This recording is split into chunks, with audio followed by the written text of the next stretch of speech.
Bo día a todas e a todos por estar aquí unha vez máis participando dos encontros Plan B. O ano pasado abriu os encontros Carlos Escolari, verdad?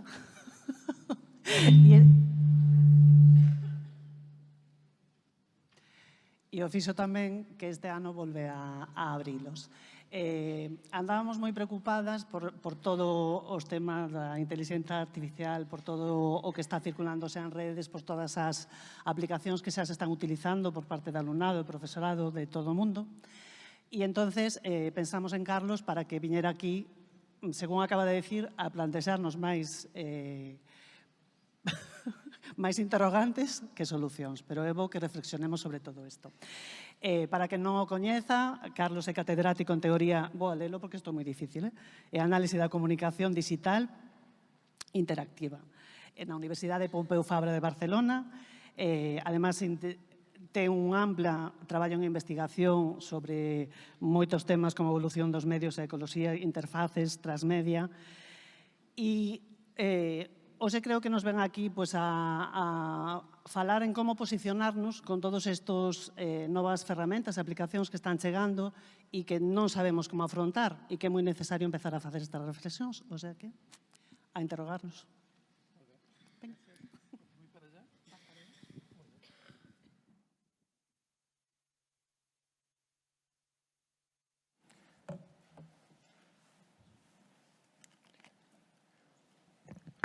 Buenos días, buenos días.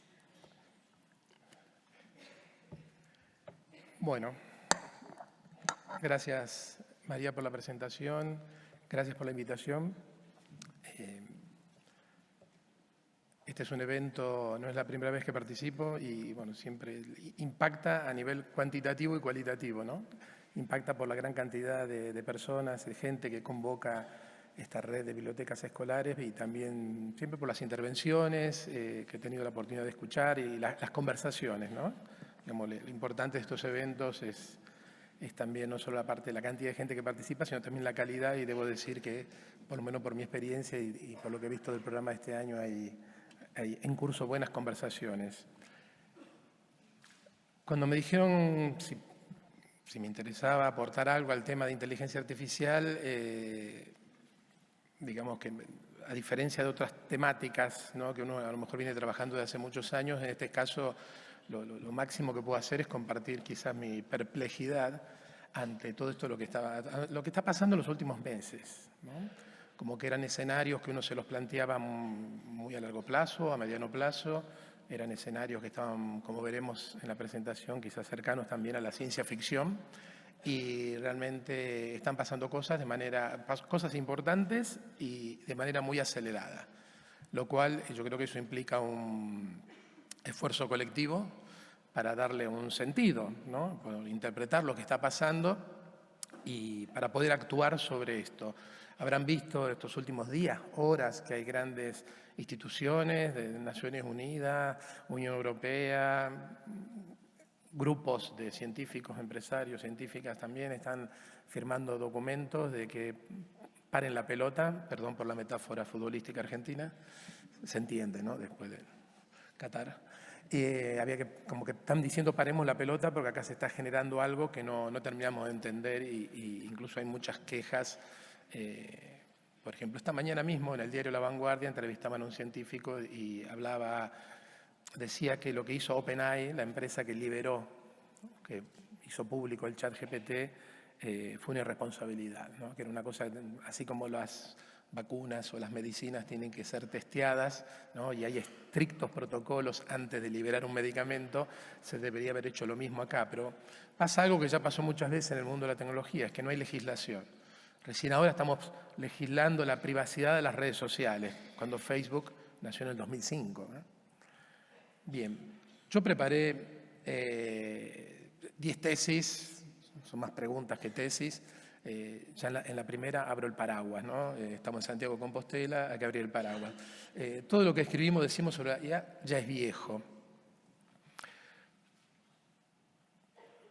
Los que somos más boomers hemos vivido en primera persona lo que fue la acelerada evolución del software a finales de los 80, principios de los 90. Yo en esa época trabajaba en una empresa de medios digitales y me acuerdo Photoshop, ¿no? Photoshop, en el 91, Photoshop salía la versión 2.3.4 un día. Uno tardaba una semana en piratearla y cuando la instalábamos ya iba por la 2.4.8.9, o sea, era una cosa, había una acelerada evolución del software. Fue un momento que llevó varios años eso. Después me tocó vivir lo de la web también, ¿no? Si ustedes ven, desde el momento que Tim Berners-Lee sube la primera página web y la web se empieza a difundir, pasaron casi 4 o 5 años, ¿no? En el agosto del 91, Tim Berners-Lee comparte la primera página web. Tenemos que ir al 95 más o menos, cuando Microsoft impone, ¿no? Cuando uno compra un ordenador con Windows, ya venía dentro el navegador, el Internet Explorer, eso pasó a partir del 95. O sea que pasaron varios años. Lo mismo con las redes sociales, fue muy frenética la explosión de redes sociales entre el 2004, 2005 en adelante, pero ahí estamos hablando de años, acá estamos hablando de días, semanas, quizás horas. 2 datos muy cercanos a mí. Yo, en diciembre, por allá, el CCCB en Barcelona, el Centro de Cultura Contemporánea, me pidió un artículo sobre inteligencia artificial. Yo les pregunté, ¿lo quieren antes de Navidad? Me dijeron, no, está bien para enero. Bueno, salió el 7 de febrero, si no me equivoco. Un artículo donde yo, retomé cosas de Umberto Eco, cuando Umberto Eco comenzó a jugar con los primeros traductores automáticos, ¿no? Y en el artículo dejé caer una cosa, tampoco era una bola de cristal, ¿no? Pero dejé caer la idea de que antes o después la inteligencia artificial sería un botón en el menú, ¿no? de un procesador de texto, por ejemplo en Word, o en Photoshop tendremos un botoncito que dice crea imagen, ¿no? Y la máquina automáticamente generará. Claro, yo no puse fechas ahí. A los pocos días ya se anunciaba, que Bing ya incorporaba, el buscador de Microsoft ya incorpora las funciones de inteligencia artificial. A la semana, Google anunció que Workspace, el paquete Office, digamos, de Google para escribir, para hacer cálculos, también ya incorpora la inteligencia artificial. O sea, yo me lo imaginaba en meses, quizá un año o 2, pero es una cosa muy frenética.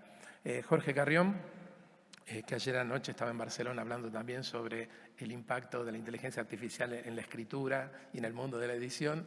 Él acaba de publicar este libro, lo presentó en Buenos Aires la semana pasada y lo presentó también, hoy lo presenta en Barcelona, que me lo pierdo.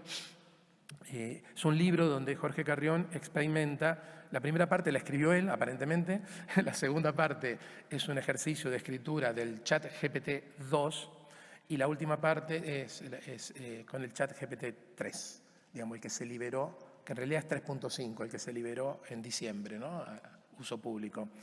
Y es muy interesante porque él ya es consciente, en el prólogo lo escribe, ¿no? La primera parte le escribe que este libro ya nace viejo, porque ya sabemos que cuando el libro llega a las librerías ya se está liberando el GPT-4. Lo interesante es que él hace una relectura de esto, ¿no? Y él dice, estos textos, estos primeros balbuceos entre humano y máquina e inteligencia artificial son como los primeros incunables, ¿no? Esos libros publicados entre 1450 y 1500, que fueron quizás el primer diálogo entre el ser humano y la máquina de reproducir libros. Como que tienen un valor histórico, evolutivo, estos primeros balbuceos que hemos hecho con esta máquina. Nota entre paréntesis, muy interesante. Los textos que genera el GPT-2 a partir de haber procesado textos de Carrión y las lecturas de Carrión es mucho más interesante, es mucho más rugoso, diría el texto, que el que genera el GPT 3.5. ¿Y eso por qué? Porque a partir de las quejas que hubo del chat GPT-2, que era políticamente incorrecto, ¿no? Al alimentarse de los textos que hay en la web, reproduce todas nuestras taras y fobias e ideologías radicales. El GPT-3 ya tiene al interno algoritmos que lo suavizan, que lo vuelven políticamente correcto. Lo hemos visto en el chat GPT 3.5, el que estamos experimentando diariamente, que tiene unas respuestas muy dulces, ¿no? Es un diálogo muy... ¿saben? Está capado, diríamos, está pulido por los algoritmos para que sea políticamente correcto, para que no nos interpele de manera grosera. Mientras a mí me interesó más el GPT-2, me pareció que tenía más vida el texto, era más pendenciero, digamos, ¿no? Pero bueno, a lo mejor Veremos cómo evoluciona esto, pero tendremos una inteligencia artificial totalmente dócil, quien a lo mejor termina rechazando el pensamiento crítico para acontentarnos y no hacernos enojar, ¿no? Siempre se habla que hay dos tipos de inteligencia artificial, podríamos decir la general, el supercerebro, que sabe todo, y las que son inteligencias artificiales llamadas también débiles o especializadas o aplicadas. Siempre se ha dicho, la gente que trabaja en el mundo de la ingeniería siempre ha dicho que la inteligencia artificial fuerte es una utopía, mientras que existen ya, y desde hace años se trabaja con inteligencias artificiales aplicadas. Por ejemplo, en el campo de la medicina hay programas que permiten procesar miles de radiografías, TAC, y tienen una capacidad de identificación de posibles problemas, tumores, etcétera, etcétera, mucho más elevada que el ojo humano. O sea, una máquina analizando TACs o radiografías puede identificar problemas que a veces al médico o a la doctora se le escapan, ¿no? En ese sentido es muy útil todo esto. Se me ocurrió acá, yo tengo una formación semiótica, me gustan estas cosas muy formales, estos cuadros, se me ocurrió un poco posicionar diferentes inteligencias artificiales. Si pensamos en una inteligencia artificial fuerte, general, malévola, obviamente nos tenemos que ir al terreno de Terminator, Skynet, ¿no? Hay una tradición en la ciencia ficción de la máquina que domina el mundo. Ha habido episodios de series de televisión también dedicados a esto, películas, etcétera, etcétera, ¿no? O sea, la gran máquina inteligente que domina el planeta. Matrix, obviamente, podría haber sido otro ejemplo de todo esto, ¿no? Quizá lo interesante es que muchas de estas, por lo menos en la ficción, muchas de estas grandes inteligencias malévolas nacían en el cuadrante opuesto, ¿no? Como que eran cosas que tenían una función positiva y después la misma dinámica de la máquina la llevaba a posicionarse en el cuadrante superior izquierdo, ¿no? Hay planteos de inteligencias más que humanas y planteos positivos, benévolos, sí. Todo lo que se llama la teoría, no solo teoría, la singularidad. Aquí hay todo grupos de investigación y filosofía también. Está la Singularity University en Estados Unidos. Hay gente trabajando hace años en esto. Ellos vienen prediciendo que no se sabe si en el 2030, 35, 40, 50, hay diferentes posibilidades, pero que en los próximos años se va a llegar a una máquina que tenga más inteligencia que el ser humano, tenga no solo mayor capacidad de memoria y de capacidad de procesamiento de información, sino a nivel de inteligencia. Y que eso va a marcar un punto de inflexión en la evolución del Homo sapiens. Y ellos lo ven como algo positivo, la convivencia con este tipo de inteligencias. Ahora se habla mucho de inteligencias no humanas, ¿no? Cuando se habla de los pulpos, de las vegetales incluso, ¿no? A lo mejor tenemos que empezar a pensar de inteligencias no humanas o inteligencias transhumanas cuando nos referimos a este tipo de tecnología. Y después tenemos las inteligencias artificiales aplicadas que fallan, ¿no? Tenemos buenos ejemplos, por ejemplo, todos estos test que han hecho de los coches automáticos como Tesla, ¿no? Sin chofer, que en un momento, bueno, producen accidentes, atropellan a las personas. O sea que también las inteligencias aplicadas pueden generar problemas. Y llegamos un poco a lo de hoy, ¿no? Lo que se está hablando en estos días. OpenAI es una de las empresas, sabemos que hay otras empresas y grandes corporaciones trabajando en esto, y la gran duda es, ¿nos quedamos en este cuadrante o esto empieza a moverse, ¿no? Seguramente ya hoy hemos detectado problemas en el chat GPT-3. Sabemos que, por un lado, si uno le pregunta quién ganó el Mundial 2022, no lo sabe la máquina, porque el chat GPT-3 procesó información hasta el 2021. Mientras que si uno va al nuevo buscador de Microsoft, de Bing, sí tiene la información, porque ese sí es una inteligencia artificial que busca en tiempo real y procesa información en tiempo real, por lo cual está actualizada. Pero bueno, sabemos que el chat GPT-3 se inventa bibliografías, ¿no? Uno le pide bibliografía sobre un tema y se inventa un par de libros, lo cual, bueno, es simpático. Pero bueno, veremos qué pasa. Seguramente, como cualquier otra tecnología específica, no nos cuesta tanto encontrar ejemplos que harían que esto se mueva hacia el lado izquierdo del cuadrante. Si hoy hay esta movida de decir paremos la pelota, ¿no? Es porque algunos prevén que podría llegar a pasar que esto crece y se nos va para el cuadrante superior izquierdo. Esto que hasta ahora lo venía trabajando la ciencia ficción, lo venía trabajando también cierta filosofía. Hoy los mismos científicos dicen, paremos, ¿no? El tiempo de procesamiento de cálculo de datos de estas inteligencias artificiales es hiperacelerado. Ya no hablamos de años o minutos, meses o semanas que tenía la evolución tecnológica anterior. Acá incluso hay gente, científicos, que se plantean que podemos llegar a apretar el botón de escalar esta máquina y esta máquina automáticamente decide eliminarnos del planeta o generar alguna cosa, un caos total. Podría pasar. Eso ya no es hoy ciencia ficción, se lo están planteando muchos científicos y científicas y de ahí vienen todos estos documentos que se han hecho, están públicos esta semana, de parar esto. Porque podría pasar que entramos en una dimensión, o la máquina se mueve en una dimensión temporal que nos supera totalmente a nuestra capacidad de reacción o de pensamiento siquiera. El primer capítulo de este librito, publicado por Oloviante, es muy interesante porque justamente habla bastante de este planteo, ¿no? La posibilidad, esta cuestión temporal, que estas máquinas se mueven a una dimensión temporal que no es la nuestra. Así como, y esto es muy interesante, el último libro que debería haberlo puesto, de Agustín Fernández Mayo, habla de esto, como que nosotros teníamos un registro de la realidad intermedio, ¿no? Y así como hay ondas electromagnéticas de banda larga y de banda corta, digamos, que nosotros no las percibimos, él hace una lectura muy similar de nuestra sociedad y del capitalismo. Hay fenómenos muy rápidos que no los percibimos, y eso él lo llama el capitalismo algorítmico.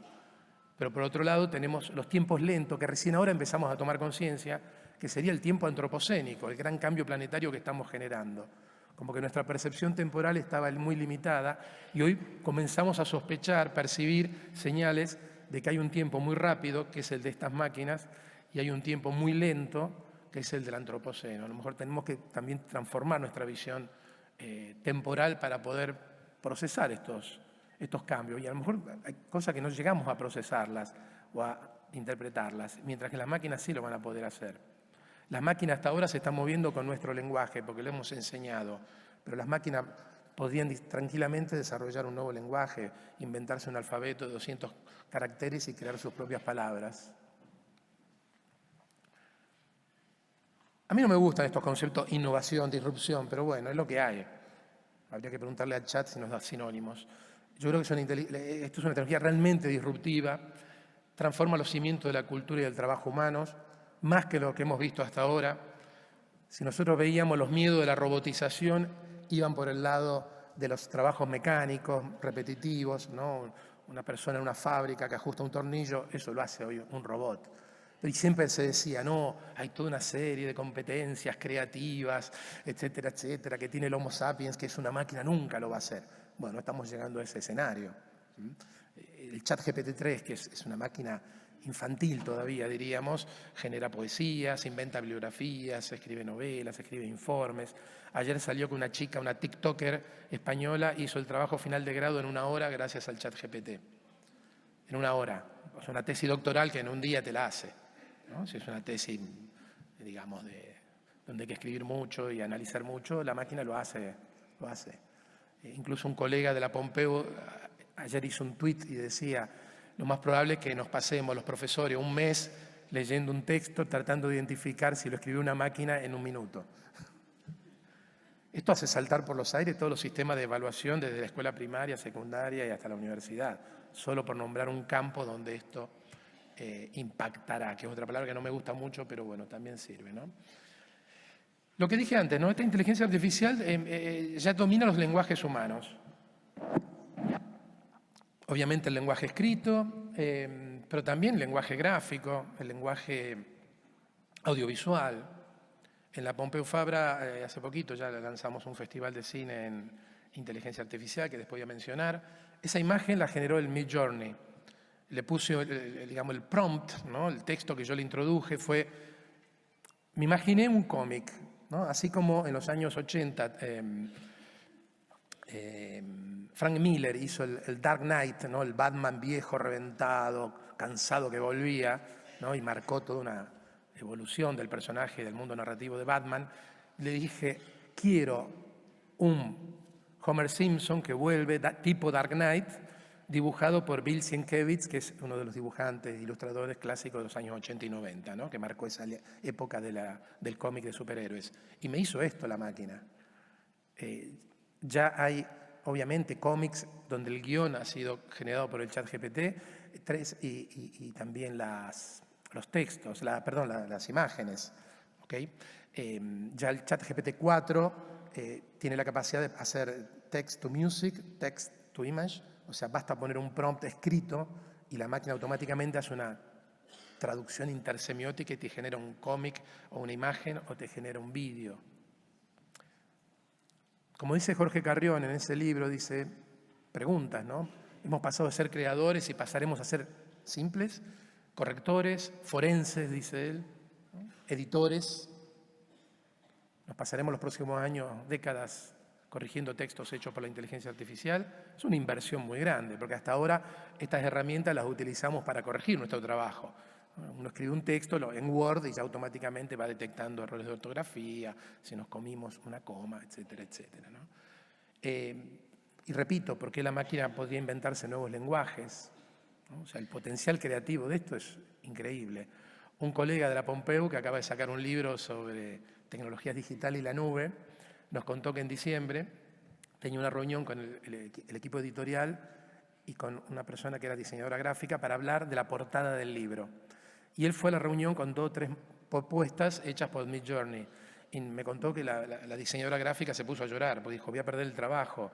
Y él se esforzaba en explicarle que no, ¿no? Que no era la solución la inteligencia artificial, sino que le abría la mente, y él le decía, por ejemplo, este elemento de acá, de esta otra imagen, se pueden mezclar, etcétera, etcétera. O sea, vamos a tener que hacer un curso acelerado para aprender a convivir con estas herramientas y estas máquinas. Si queremos seguir mantener nuestra humanidad y seguir, digamos, siendo activos. Si adoptamos el camino fácil, ¿no? Que sería el camino del plagio, si se quiere. No, voy a la web, copy y pega de la Wikipedia. Ese es un camino fácil. Camino quizás más difícil es aprender a explotar todas estas herramientas, pero evidentemente se necesita algo más, ¿no? En este caso, yo creo que la legislación y los controles que haya tienen que ser mucho más estrictos y esto está pasando en estos días. Les comentaba, esto se presentó la semana pasada, nos ganaron por poco en Estados Unidos, en Nueva York, porque ellos ya sacaron un festival de cine con inteligencia artificial. Lo presentamos la semana pasada, estamos en nuestro departamento junto con el Departamento de Comunicación, junto con el Sonar Plus D. Estamos trabajando, se hizo una convocatoria de cine hecho con inteligencia artificial. Proyectaron el que había ganado el Festival de Nueva York. Es un cortometraje donde hay una mujer bailando, haciendo una danza sobre un fondo oscuro. Ese cuerpo es real, es filmado por un humano, pero digamos todo lo que viene después, efectos especiales, transformaciones de ese cuerpo, fue generado por la inteligencia artificial. Anoche Jorge Carrión cumplió 15 años su máster de escritura creativa en Barcelona, en la Escuela de Negocios, en la BCM, y estaba en una gran reunión y justamente estaba hablando de cómo la inteligencia artificial afecta y afectará a todo el ámbito de la escritura creativa, editorial. Yo creo que aquí no hay ámbito de la vida laboral, social, cultural, que no se vea afectado, ¿no? en todo esto. Cuando hablamos de inteligencia artificial siempre caemos en esta cosa de la nube, diríamos, ¿no? Caemos en esto de que estos son bits, estos son algoritmos, son datos, y en realidad detrás de la inteligencia artificial, detrás de la nube, detrás de las plataformas, detrás de TikTok, sabemos que hay toda una estructura física, material, dura, hardware, que permite que todo eso funcione. Esta infraestructura es sedienta de energía. Las llamadas granjas de servidores o server farms son enormes, gigantescos edificios, kilómetros de largo, que consumen muchísima energía para el procesamiento de datos, o sea, energía eléctrica para hacer funcionar las máquinas. Y ustedes imagínense que a veces uno tiene un ordenador en la habitación y levanta la temperatura, imagínense miles y miles de ordenadores en una construcción, o sea que se necesita mucha energía eléctrica para enfriar estas granjas de servidores, que son las que también hacen funcionar a la inteligencia artificial. Ya hay proyectos y se están montando granjas de servidores en el norte de Noruega, aprovechando la temperatura en teoría más fría que ahí va a abrir. E incluso Microsoft, creo que era Microsoft, estaba hablando de montar granjas de servidores bajo el mar para aprovechar la temperatura más fría. Apple ya ha hecho sus granjas de servidores con placas fotovoltaicas, etcétera, etcétera. También hay, ¿no? Hay toda una serie de discusiones sobre esto. Imagínense, este titular es fuerte, ¿no? Para entrenar una inteligencia artificial, un modelo de inteligencia artificial, se consume tanto dióxido de carbono, ¿no?, como 5 coches a lo largo de toda su vida. Si le interesa este tema, ese librito de Kate Crawford, que fue traducido el año pasado en castellano, es muy, muy interesante porque justamente ella analiza esta dimensión material de la inteligencia artificial. También entra a jugar toda la cuestión de las baterías, los metales pesados, los metales raros, etcétera, etcétera. Y de ahí vamos al conflicto geopolítico que después hablaremos. Yo resulta obligatorio, no me gusta la palabra, pero creo que es un imperativo hoy, conocer la historia oficial de la inteligencia artificial. ¿Para qué? Para poder comenzar a indagar y reconstruir las otras historias. Todas las tecnologías tienen una historia oficial, generalmente muy marketinera, ¿no? Y en un garage de California, Steve Jobs con el otro Steve Wozniak creó la máquina, bla, bla, bla. No, siempre hay un relato mítico. Después, cuando uno empieza a escarbar en la historia, en este caso de las tecnologías digitales, encontramos conflictos, ¿no? Tardamos 50, 60 años en descubrir que en la NASA había mujeres trabajando y mujeres afroamericanas programando, ¿no? Gracias a una película y unas cuantas denuncias. Bueno, cuando uno lee la historia, obviamente, de la inteligencia artificial, es una historia totalmente masculina. Recién en los últimos años se vino a descubrir que la que realmente, la que fundó, la que cambió la que hizo clic, ¿no?, cambió la forma de comprender esto, fue Ada Lovelace, que colaboraba con Charles Babbage. Siempre se habló de esta máquina que había hecho Charles Babbage en el siglo XIX y ahora después se vino a descubrir que, bueno, gran parte de la reflexión más interesante, en realidad, Babbage le encarga a Ada Lovelace que traduzca un texto de un italiano. Ella traduce el texto y le pone una nota al pie de página que es más larga que el texto del italiano, y en esa nota al pie de página de Ada Lovelace está el núcleo de lo que hoy es la computación moderna y la inteligencia artificial. Después vendría Alan Turing, que también sufrió lo suyo, pero yo creo que hay toda una historia oculta de la inteligencia artificial que tenemos que entender para poder procesar todo esto, ¿no? No quedarnos en los discursos de las empresas y las grandes corporaciones, que son discursos obviamente míticos y totalmente marketineros, diríamos, ¿no? O sea, tenemos que saber quién, cómo, cuándo y sobre todo por qué tenemos esta inteligencia artificial, por qué OpenAI liberó este modelo cuando debería estar todavía en laboratorio. Carrión lo utilizó el año pasado en un laboratorio de inteligencia artificial, no era público todavía.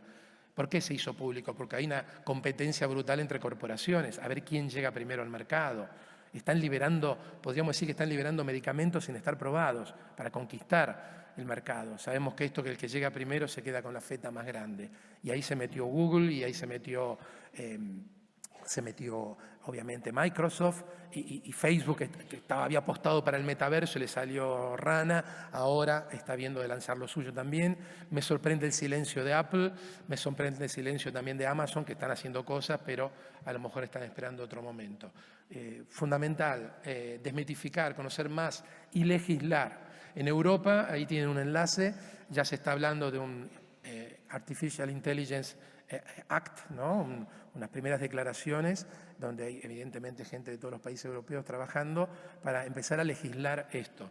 No podemos darnos el lujo que nos dimos con las redes sociales de esperar 10, 15 años a legislar sobre la privacidad y el tratamiento de datos. Esto va muy rápido y habrán visto en estos días se está moviendo, pero obviamente los tiempos de la política, los tiempos del aparato judicial, los tiempos del Parlamento, del Consejo de Europa, son tiempos, digamos, antropocénicos, son todos lentos respecto al imperativo de comprender, pero también de marcar el terreno a estos desarrollos tecnológicos hiperacelerados. La inteligencia artificial entra en esta guerra de plataformas, ¿no? Que se está dando en todos lados. El gesto de abrir la inteligencia artificial al público Masificarla va en la línea de lo que se llama la plataformización de la economía, ¿no? El hecho de que todos nosotros entramos y con nuestros prompts, con nuestros textos, estamos ayudando a entrenar la inteligencia artificial, es un proceso que va en la dirección de lo que se llama plataformización. No solo los medios se han plataformizado, no estoy hablando solo de Netflix, se ha plataformizado el comercio, se ha plataformizado el mercado inmobiliario gracias a Airbnb, se ha plataformizado el transporte gracias a Uber, Cabify, bueno, y sabemos que es un sector donde hay muchas denuncias, nuevas formas de explotación o viejas formas de explotación capitalista disfrazadas de otras cosas modernas, pero bueno, esto es parte, ya no es solo un conflicto en una ciudad, o en un país, porque estamos de frente a conflictos geopolíticos, ¿no? Cuando OpenAI saca su inteligencia artificial, la hace pública, bueno, a la cosa de un par de semanas, Baidu, que es una de las grandes corporaciones tecnológicas chinas, saca su propia inteligencia artificial, la libera, digamos, seguramente con algunas restricciones de las cosas que se pueden preguntar. Estando en China, estos sistemas están muy limitados. Pero bueno, yo en noviembre salió este libro mío, en Anagrama, se llama La guerra de las plataformas, del papiro al metaverso. Lo escribí el año pasado, lo terminé de escribir el año pasado.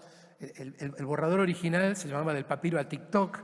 Ya TikTok 2022 sonaba viejo, le agregué metaverso y ya hoy metaverso es viejo, ¿no? Debemos llamarlo del papiro a la inteligencia o al chat GPT, ¿no? Porque ahí también vamos a tener guerras de plataformas, ¿no? Ahora OpenAI dio el primer paso, todos estamos ahí dentro, pero claro, hay mucha competencia en esto. Hay empresas que hace años venían trabajando en esto y no se van a quedar atrás. La tensión entre Estados Unidos y China también es fundamental en todo esto. ¿Qué pasa? Las plataformas occidentales han entrado poco y nada y están totalmente limitadas en China. ¿Qué pasa? En sentido contrario, la única plataforma china que entró en Occidente fue TikTok. Y cuando Europa, Estados Unidos sobre todo, se dieron cuenta, ya era tarde. Cientos de millones de usuarios en Occidente, gente joven, utiliza TikTok. Estados Unidos está muy loco con esto, está presionando a todos los países, Europa, en América Latina, para que acorralen a TikTok. En esta semana lo estaban acorralando también, la empresa se defiende. Pero claro, yo creo que no sé cuánto podrá durar TikTok. Es muy difícil pedirle a millones de adolescentes que dejen de estar en TikTok y adultos también, pero es la primera y última plataforma china que entra en Occidente. Claro, ¿qué podría pasar? Podría pasar que el bloque oriental, China, Rusia, decida salir de Internet y crear su propia red, sus propios protocolos. Podrían decidir salir de la web y crear sus propios protocolos. La humanidad no ha creado grandes proyectos globales compartidos. Uno era la estación espacial, que ya se están yendo, cada uno quiere tener la suya. La Wikipedia es un proyecto abierto hasta ahora, ¿no? La misma web, la web no la controla una empresa, es un consorcio, donde hay incluso hasta universidades chinas participando, que son las que ese consorcio marca la línea de la evolución de la web. Sería terrible que se parta la web, que se parta Internet, que aparezcan nuevos protocolos. Sería un retroceso, digamos, en los pocos proyectos globales que ha tenido la humanidad, ¿no? La tecnología de la inteligencia artificial, como la tecnología de las redes, es pervasiva, ¿no? Afecta a todas las disciplinas y profesiones. Cuando me empecé a preparar esta conferencia, me bajé unos cuantos artículos publicados en los últimos meses, algunos un año atrás, sobre el impacto de la inteligencia artificial en las bibliotecas, ¿no? Hay mucho material, hay listas de pros y contras, y se me ocurrió hacer el experimento clásico de estos días, que es preguntarle al ChatGPT. En un lado tenía los artículos científicos, informes, y en el otro lado tenía la respuesta del ChatGPT, y debo decir que hizo una excelente síntesis. Para esto es muy bueno el ChatGPT, para hacer síntesis. Uno le mete un texto muy largo y la máquina tiene una gran capacidad de identificar los 5 o 10 puntos principales si se los pedimos. Para otras cosas no sirve o funciona mal. Por ejemplo, yo estuve haciendo pruebas con una serie de entrevistas que teníamos para un proyecto de investigación y le dije, detéctame anglicismos. Identificó la mitad, la otra mitad no los identificó y se inventó palabras que no estaban en la entrevista, por ejemplo. Después le pedí que me identificara metáforas y no tenía ni idea. No tenía ni idea de lo que era una metáfora. Me respondió con una definición de metáfora. Pero bueno, esto no significa que en un periodo de tiempo no muy largo también identifique metáforas y todos los anglicismos. Obviamente, ¿a dónde apunta todo esto? Automatización de tareas, ¿no? Apunta al análisis de datos, todo lo que es la indexación de grandes masas textuales, la máquina lo hace perfectamente. Si pensamos el viejo modelo analógico de la biblioteca con la tarjetita, ¿no? Un lector humano leía o escaneaba rápidamente un libro, ponía palabras clave. Bueno, esto la máquina lo hace mucho mejor. Nosotros hoy, a lo mejor antes de leer un libro, podemos tener un extracto y realmente ver si realmente lo que buscamos está ahí dentro o no, ¿no? Que es un poco la lógica también del buscador Bing. Toda una serie de tareas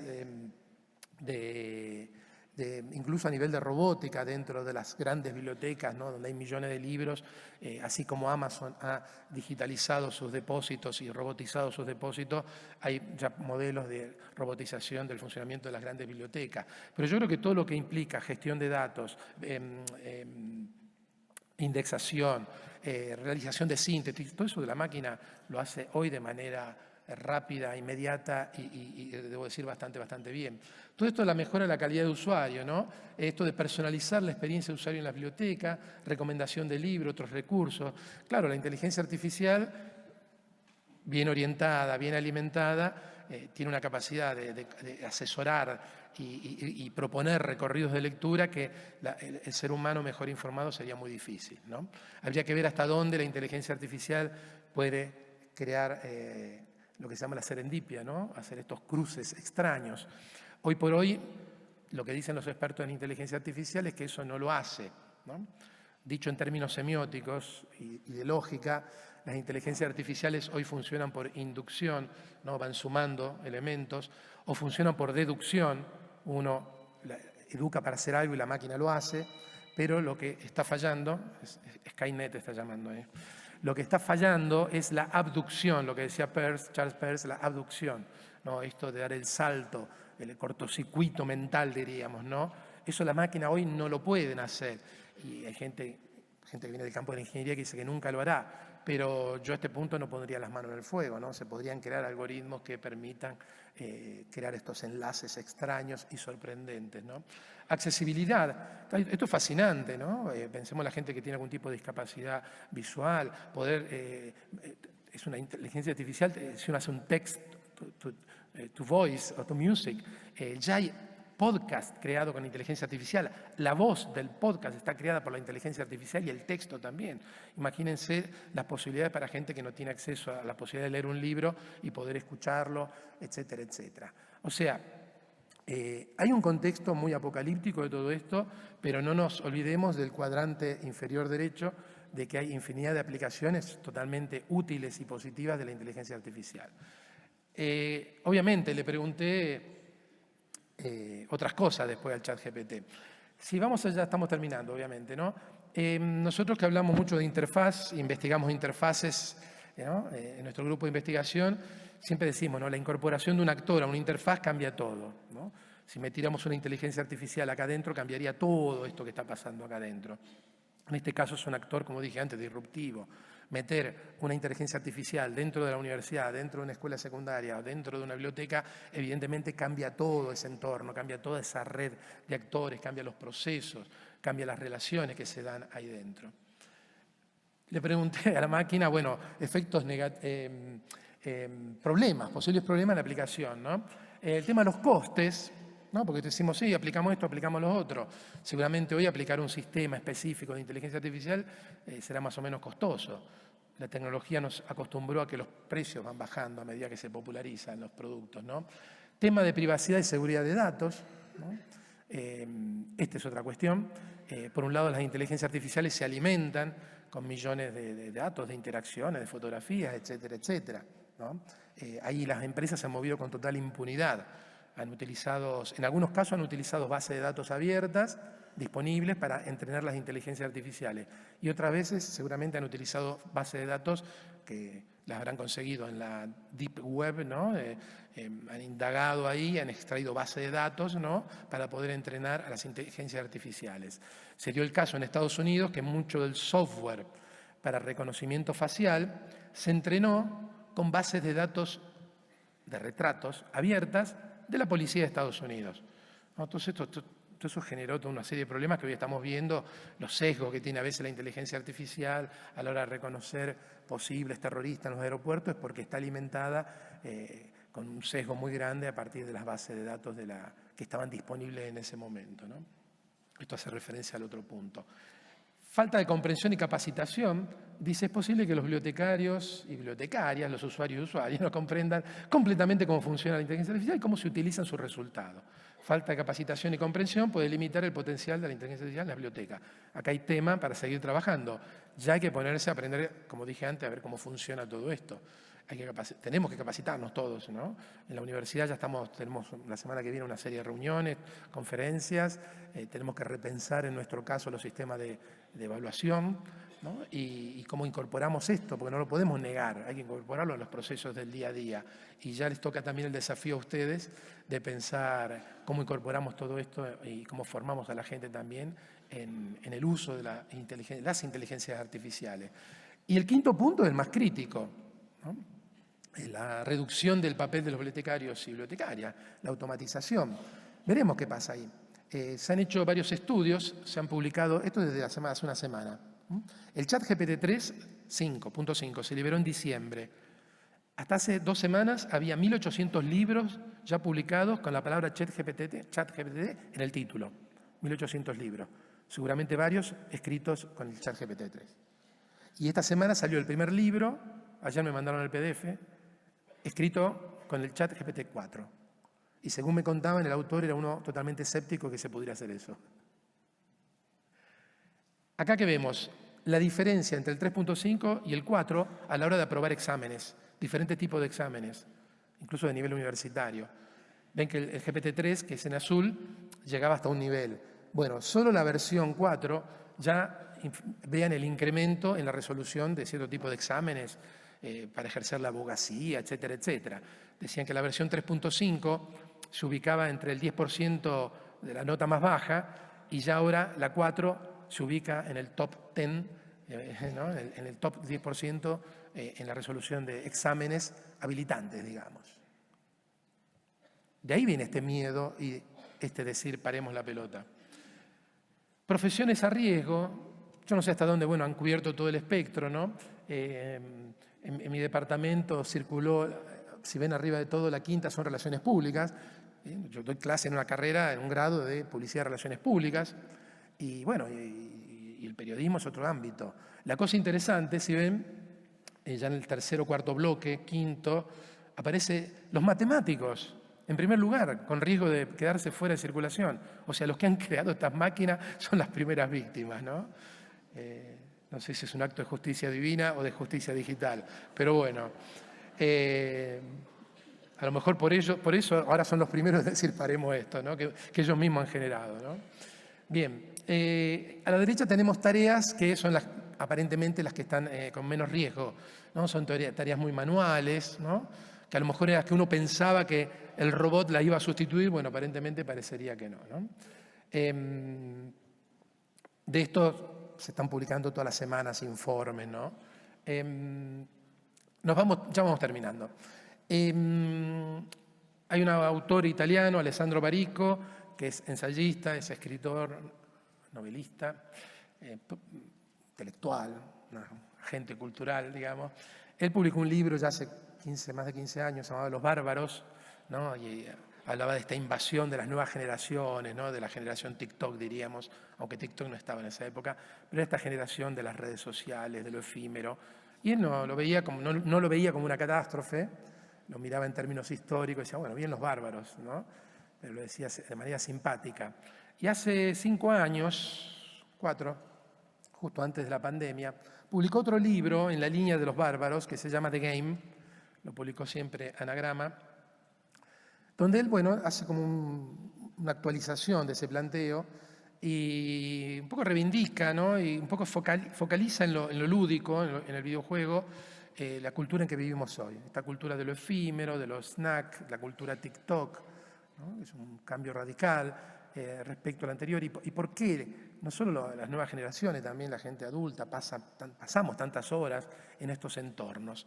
Y él elaboró una especie de decálogo, lista de puntos que caracterizarían a esto que él llama la cultura de game. Y Barico dice, si ustedes están haciendo algo hoy que funcione y les gusta, es porque cumple más de la mitad de estos principios. Cualquier iniciativa cultural, dispositivo tecnológico, que no cumpla al menos la mitad de estas cosas, está condenado a salir, a desaparecer.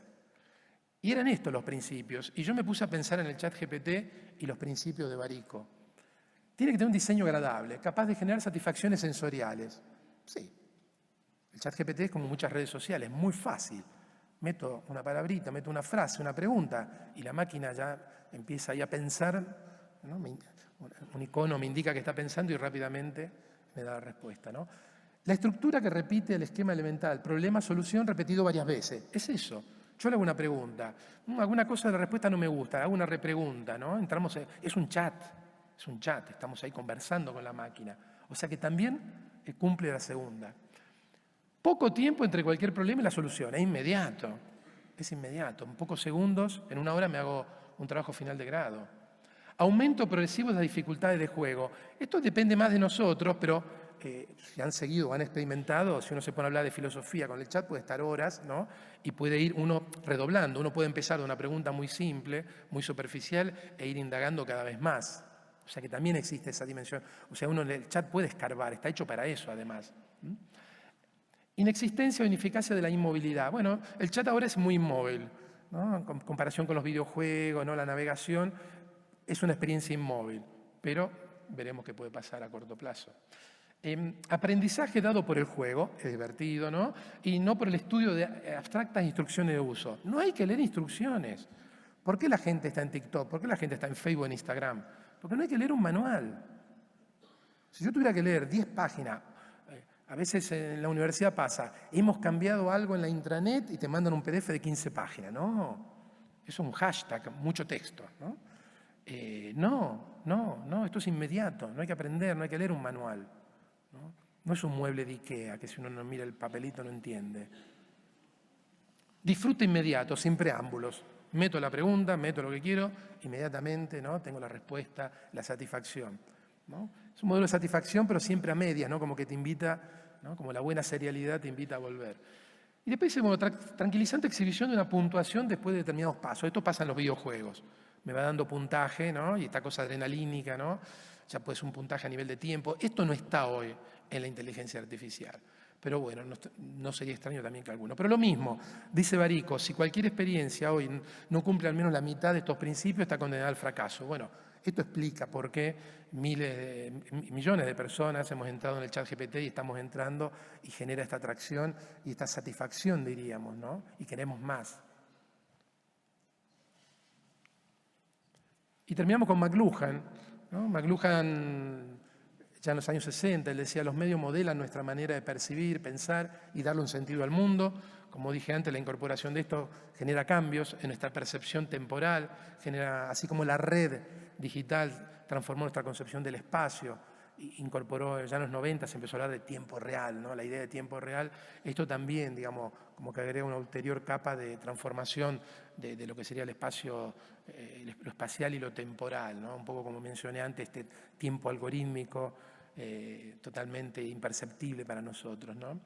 McLuhan decía que los medios son extensiones del ser humano, ¿no? Un joystick es una extensión del brazo, ¿no?